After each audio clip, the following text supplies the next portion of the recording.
إلا الذين آمنوا وعملوا الصالحات وتواصوا بالحق وتواصوا بالصبر আল্লাহ তাআলা বলেন চারটি আমল যারা করবে, চারটি গুণ যাদের ভিতরে পাওয়া যাবে, আল্লাহ রাব্বুল আলামিন তাদেরকে মহা বিপদ থেকে বাঁচায় দেবেন, বড় ক্ষতির ভিতর থেকে তারা বেঁচে যাবে। তার ভিতরে প্রথম নাম্বার হলো এক আল্লাহর প্রতি ঈমান আনয়ন করা। যারা নাকি দুনিয়ার প্রতি আল্লাহর প্রতি ঈমান আনয়ন করবে, তাদেরকে যিনি মহা বিপদ থেকে বাঁচায়া দেবেন, সবাই বলেন তিনি কে?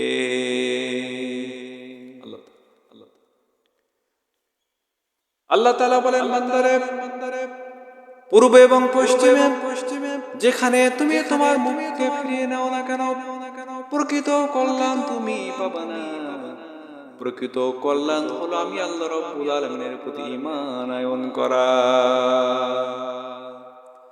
আল্লাহ তাআলা বলেন, লাইসাল বিররা আন তুওয়াল্লু উজুহাকুম কিবালাল মাশরিকি ওয়াল মাগরিব ولكن البر من آمن بالله واليوم الآخر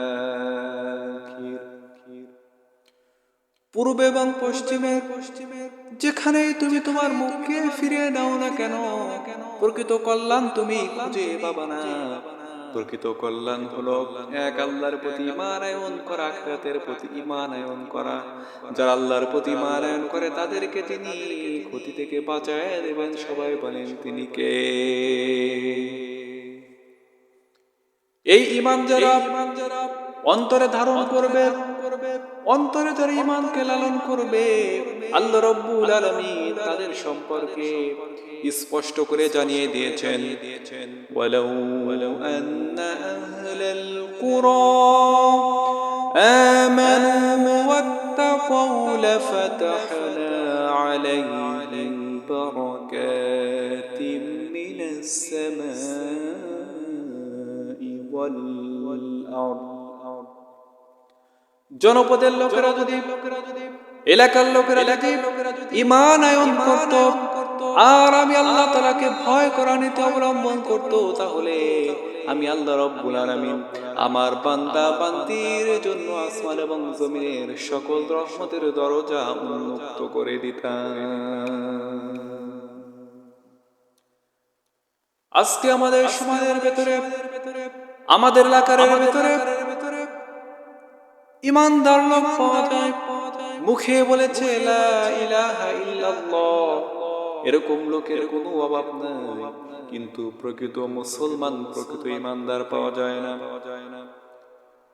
আল্লাহ তাআলা বলেন, তুমি যে ঈমানটা আনয়ন করলে, ঈমানটা যে তুমি আনলে, এই ঈমানটা তোমার সুন্দর করতে হবে, ত্রুটিমুক্ত ঈমান হতে হবে। ঈমানের ভিতরে কোনো গলদ থাকা যাবে না। আল্লাহ তাআলা বলেন, আল্লাযীনা আমানু ওয়া লাম ইয়ালবিসু ঈমানাহুম বিযুলমিন উলাইকা লাহুমুল আমনু ওয়া হুম মুহতাদুন। সবাই পড়ি আল্লাহু আকবার।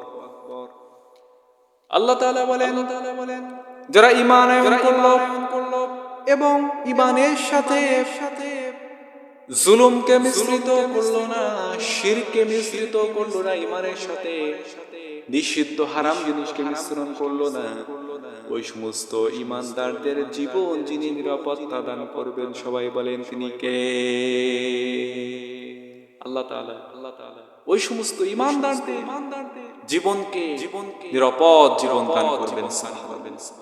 এই দুনিয়ার ভিতরে যারা ঈমান আনয়ন করলো, ঈমান আনয়ন করার পরে যারা নেক আমল করলো, আল্লাহ রাব্বুল আলামিন তাদের সম্পর্কে জানিয়ে দিয়েছেন,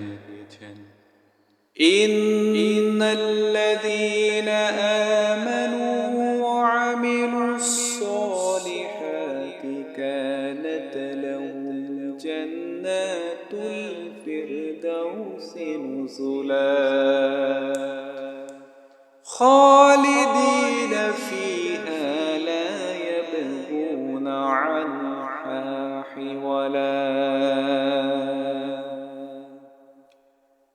আল্লাহ তাআলা বলেন নিশ্চয় ঈমান আনে, ঈমানের দাবি অনুযায়ী যারা নেক আমল করে আল্লাহ রাব্বুল আলামিন ওই সমস্ত বান্দা বান্দীদের জন্য জান্নাতুল ফেরদাউস রেডি করে রেখে দিয়েছেন।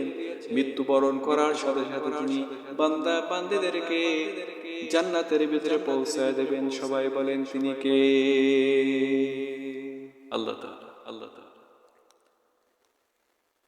আল্লাহ তাআলা কোরআনুল কারীমের বিভিন্ন আয়াতের ভিতরে এরকম কথা বলেছেন। আল্লাহ পাক সূরা বুরুজের ভিতরে বলেন ইন্নাল্লাযীনা আমানু ওয়া আমিলুস সালিহাতি লাহুম জান্নাতুন তাজরি মিন তাহতিহাল আনহার যালিকাল ফাওজুল কাবীর। নিশ্চয় ঈমান আনার পরে যারা ভালো আমল করে, নেক আমল করে, আমি আল্লাহ রাব্বুল আলামিন তাদেরকে এমন জান্নাত দান করব যে জান্নাতের তলদেশে রয়েছে নদী-নালা। আর এটাই হলো বান্দা তোমার জীবনের সবচাইতে বড় সাফল্য। বড় বড় দালান করা সাফল্য নয়, টাকা ইনকাম করা সাফল্য নয়, বেশি বেশি জমি কেনার সাফল্য নয়। প্রকৃত সাফল্য ওই ব্যক্তি সফলতার ভিতরে পৌঁছে যাবে যেই ব্যক্তি আল্লাহর জান্নাতের ভিতরে প্রবেশ করবে। আল্লাহ রাব্বুল আলামিন বান্দাকে লক্ষ্য করে বলতেছেন, বান্দারা তোমরা শুধু নিজেরাই ভালো আমল করো না, তোমাদের অধীনস্থ যারা রয়েছে তাদেরকেও তোমরা ভালো কাজের নির্দেশ প্রদান করো। যদি তোমাদের অধীনস্থ লোকদেরকে ভালো কাজের নির্দেশ প্রদান করো তাহলে তোমার লাভ কি হবে? আল্লাহ রাব্বুল আলামিন বলেন ওয়ামান ইয়াশফা' শাফা'তান হাসানাতান ইয়াকুল লাহু নাসীবুম মিনহা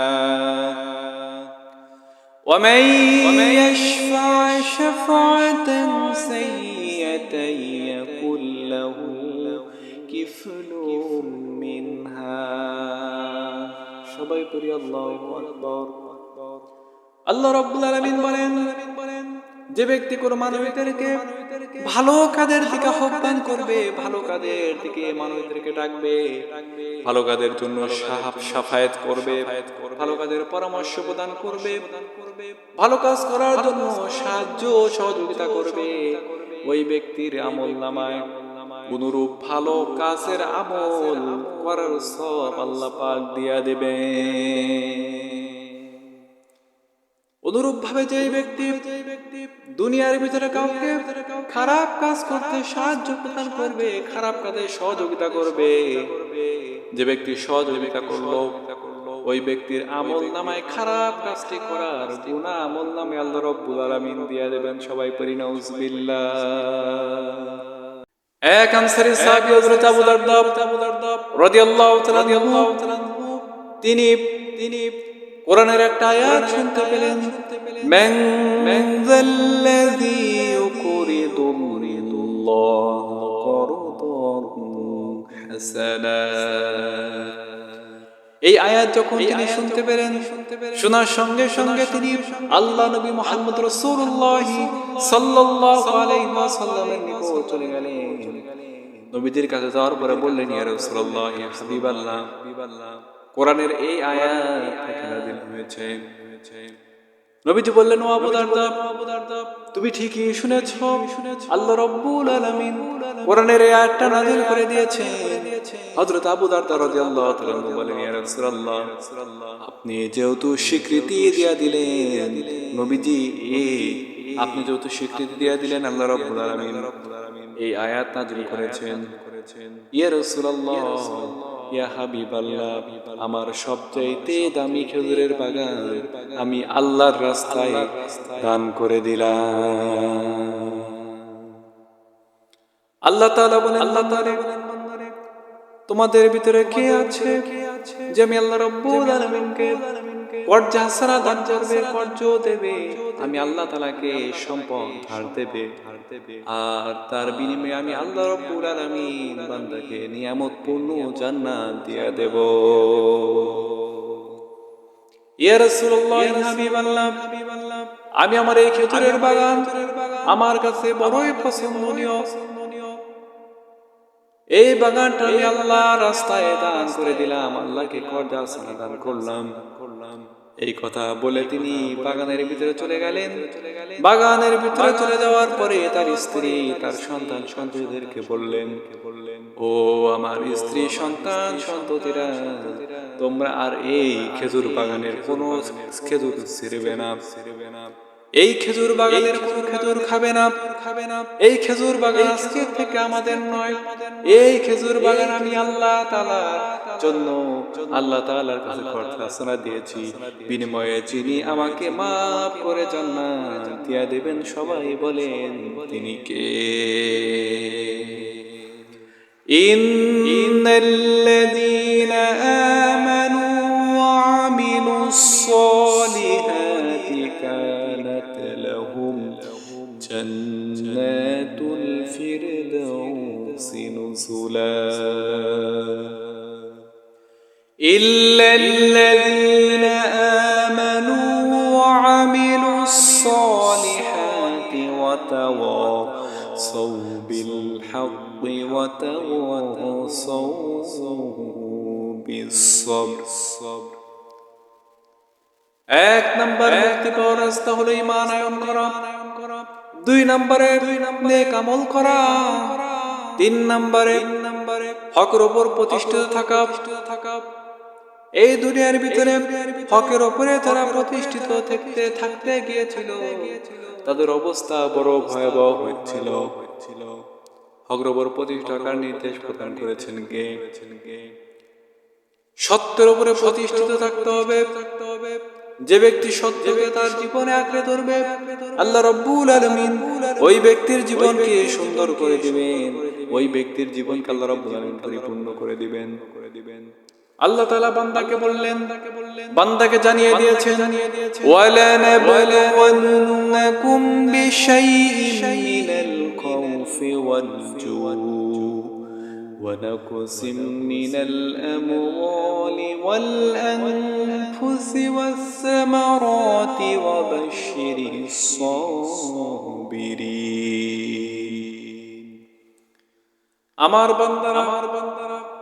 বান্দারা, আমি আল্লাহ রাব্বুল আলামিন তোমাদেরকে বিভিন্ন ভাবে পরীক্ষা করব, ভয় ভীতি দ্বারা পরীক্ষা করব, ক্ষতির দ্বারা পরীক্ষা করব, ফসল বিনষ্টের মাধ্যমে পরীক্ষা করব।